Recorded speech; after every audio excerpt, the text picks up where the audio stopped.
प्रिय दर्शकों नमस्कार। एनसीईआरटी गणित कक्षा 10 में आपका स्वागत है। आज हम प्रश्नावली 3.4 का क्वेश्चन नंबर 2 हल करेंगे, जिसमें दिया निम्न समस्याओं में रैखिक समीकरणों के युग्म बनाइए। युग्म बनाने हमने इनके पेयर बनाने हैं और उनके हल विलोपन विधि से ज्ञात कीजिए यदि उनका अस्तित्व हो। तो हम समीकरण देखेंगे कि क्या वो समीकरण हल होने लायक है या नहीं। तो अगर वो हल होने लायक है तो उसको हम विलोपन विधि से हल निकालेंगे उनका।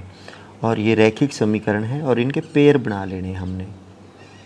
बनाने कैसे हैं वो भी क्वेश्चन नंबर 1 दिया। यदि हम अंश में 1 जोड़ दें और हर में से 1 घटा दें तो भिन्न 1 में बदल जाती है। मतलब 1 जोड़ना है अंश में और हर में से 1 को घटा देना है।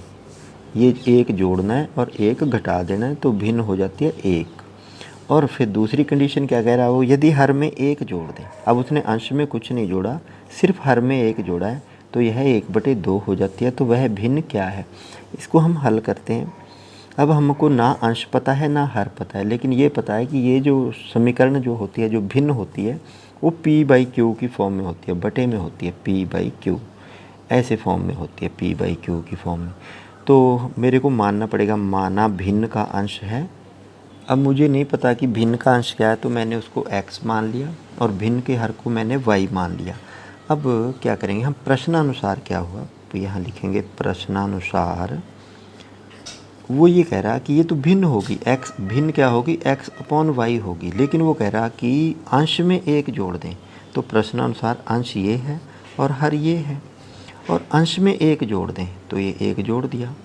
ये लिखा उसने, अंश में 1 जोड़ दें और हर में से 1 घटा दें, और हर y है तो y में से 1 घटा दिया तो यह भिन्न 1 में बदल जाती है। मतलब वो कह रहा है कि ऐसा करने से ये बराबर हो जाती है 1 के। तो इसके लिए हम इसको थोड़ा सा और सिंप्लीफाई कर लेते हैं। अगर ये 1 है तो इसको हम 1/1 हो गया, तो इसको हम तिर्यक गुणा बोलते हैं। तिर्यक गुणा करने पर, तिर्यक गुणा करने पर या आर पार गुणा करने पर, तो जब हम आर पार गुणा करेंगे तो ये 1 इधर मल्टीप्लाई हो जाए तो ये सेम ही रह जाएगा। क्या रहेगा, x+1 ही रह जाएगा। और ये जब उधर जाएगा, ये मल्टीप्लाई 1 से हो जाएगा तो ये y-1 हो जाएगा। अब देखिए, इस y को मैंने एक साइड में ले आना और जो बिना y वाले हैं उनको दूसरी साइड में ले जाना है। तो यहाँ पे क्या करेंगे, x, ये y इधर आके -y हो जाएगा, इज इक्वल टू ये माइनस का 1 है और ये 1 इधर प्लस का दूसरी साइड में जाके माइनस का हो जाएगा, तो ये भी -1 हो जाएगा। तो यहाँ पे क्या होगा, मेरे पास एक समीकरण बन गई, x - y is equal to 1 और 1 2 -2 हो गए, ये -2 हो गए। ये मेरे पास समीकरण 1 बन गई।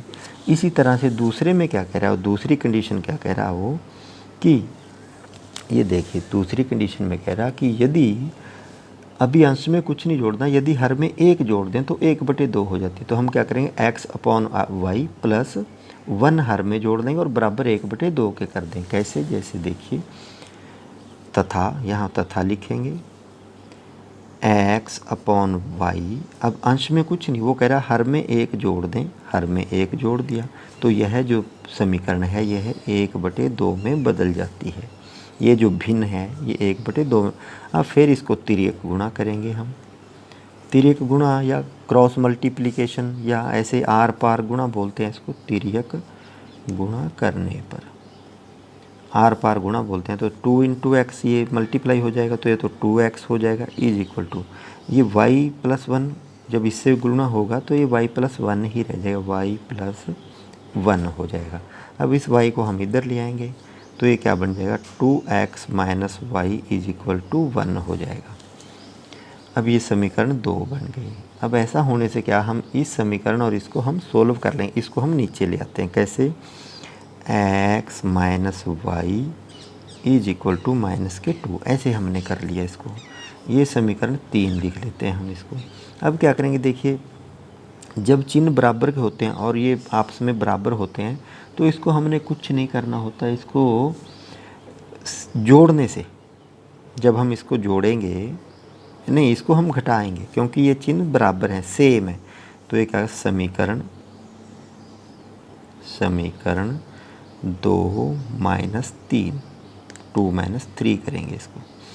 और जब इसको घटाएंगे तो ये चिन्ह बदली हो जाए क्योंकि y दोनों बराबर है, कुछ भी ना किसी को गुणा करना ना बरा, माइनस प्लस और प्लस हो जाएगा, तो y से y कट जाएगा। अब 2x में से एक x गया तो x आ गया इज इक्वल टू, ये प्लस के 2 हैं और ये 1 है प्लस का, तो x इज इक्वल टू 3 आ गया। तो x की जो वैल्यू है वो मेरे पास 3 आ गई। अब ये x इज इक्वल टू 3 आ गया। अब x का मान मैं समीकरण 1 में रख लूँगा। ये जो समीकरण 1 है, ये जो 1 थी समीकरण, इसमें रखेंगे x का मान समीकरण 1 में रखने पर, x का मान समीकरण 1 में रखने पर, समीकरण 1 में रखने पर क्या होगा x का मान, तो ये हो जाएगा। अब x का मान समीकरण 1 में रखेंगे तो ये क्या होगा, x की जगह मेरे पास 3 आया तो 3 minus y is equal to minus के 2। अब इस 3 को दूसरी साइड ले जाएंगे, जब दूसरी साइड लेके जाएंगे तो ये इधर प्लस का दूसरी साइड जाके माइनस का हो जाएगा। अब ये यहाँ पे 3 इधर प्लस का है तो ये minus y is equal to minus के 2, और ये 3 उधर जाके माइनस का हो जाएगा, माइनस के 3 हो जाएगा। तो माइनस के 3 माइनस के 2, तो माइनस के y is equal to minus के 5, और माइनस से माइनस कट जाएगा, वाई इज इक्वल टू 5।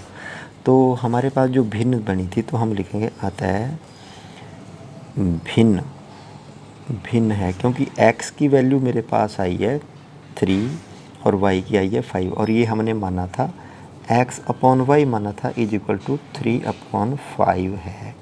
यही इसका आंसर है।